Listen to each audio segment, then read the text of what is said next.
Perkenalkan, nama saya Wulandari. Saya berasal dari Universitas Islam Negeri Sultan Haji Muhammad Idris Samarinda semester 2 dengan NIM 2311306013. Di sini saya akan memaparkan materi yang berjudul definisi metode pendidikan Islam. Jadi di sini metode pendidikan Islam ini merupakan serangkaian cara, strategi atau jalan yang digunakan dalam proses pendidikan untuk menyampaikan atau mengajarkan nilai-nilai Islam, prinsip-prinsip agama, serta pengetahuan yang sesuai dengan ajaran Islam kepada peserta didik dengan tujuan untuk mencapai pemahaman, penghayatan, dan keyakinan yang mendalam terhadap materi yang diajarkan serta menanamkan nilai-nilai Islam dan meningkatkan keterampilan kepribadian Muslim. Kemudian ada macam-macam metode pendidikan Islam, yang dimana yang pertamanya ada metode ceramah atau presentasi, yang kedua ada metode dialog atau hiwar atau tanya jawab, kemudian yang ketiga ada metode demonstrasi, dan yang keempat ada metode pengulangan, dan yang kelima ada metode reward dan punishment. Kemudian lanjut ke tujuan dan manfaat metode pendidikan Islam, yang dimana tujuannya ini memiliki 3 tujuan. Yang pertama ini memelihara kebutuhan pokok hidup seperti agama, jiwa dan raga, anak, harta, benda, akal, dan kehormatan. Dan yang kedua menyempurnakan kebutuhan hidup, agar apa yang dibutuhkan mudah tercapai dan kesulitan dapat diatasi serta dihilangkan. Dan yang ketiga, menciptakan keindahan dan kesempurnaan sesuai dengan kebutuhan. Kemudian lanjut, manfaat dari metode pendidikan Islam. Yang pertama, pengembangan, yaitu meningkatkan keimanan dan ketakwaan peserta didik kepada Allah Subhanahu wa Ta'ala yang telah ditanamkan dalam lingkungan keluarga.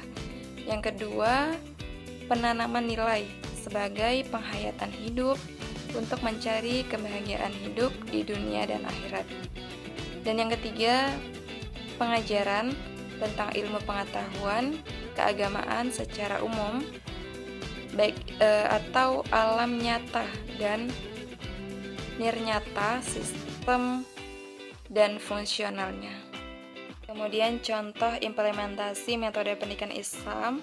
Dari beberapa metode yang ada dalam pembahasan metode pendidikan Islam, dapat kita simpulkan bahwa pengajaran materi Islam memerlukan metode yang berbeda-beda, disesuaikan dengan materi dan kondisi yang akan dipelajari. Adapun implementasi kurikulum 2013 meliputi sebagai berikut. Yang pertama ada penyediaan buku siswa dan buku guru, yang dimana buku siswa sengaja disajikan atau dirancang karena untuk memfasilitasi pembelajaran siswa sesuai dengan standar kompetensi yang ditetapkan.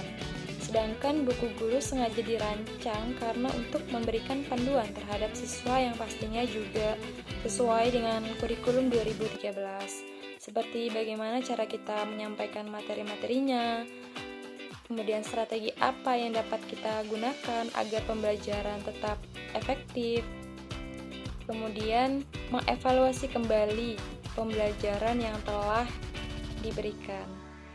Selanjutnya ada pendidikan dan pelatihan pendidikan dan tenaga kependidikan, yang dimana pendidikan dan pelatihan merupakan bagian dari upaya peningkatan kualitas sumber daya manusia berdasarkan kebutuhan lapangan kerja untuk meningkatkan kualitas sumber daya manusia di setiap unit kerja. Hal ini juga akan dikaitkan dengan sifat pendidikan dan pelatihan. Kemudian ada pendampingan implementasi kurikulum 2013. Program pendampingan akan dilaksanakan dalam bentuk in-on-in seperti in-service learning. 1. Adalah kegiatan penyusunan RPP, penilaian, strategi pelaksanaan pembelajaran. Kemudian ada on-the-job learning. Ini adalah kegiatan yang dimana pendamping melakukan observasi terhadap pelaksanaan pembelajaran yang sudah dirancang saat in one.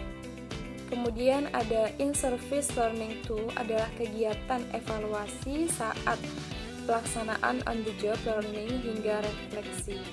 Dan yang terakhir ada monitoring dan evaluasi implementasi kurikulum 2013, yang dimana monitoring ini adalah suatu proses kegiatan untuk mengetahui seberapa baik suatu program yang telah dilaksanakan di suatu sekolah dan permasalahan apa saja yang terjadi selama pelaksanaannya. Oke, baik, mungkin cukup sekian yang bisa saya sampaikan.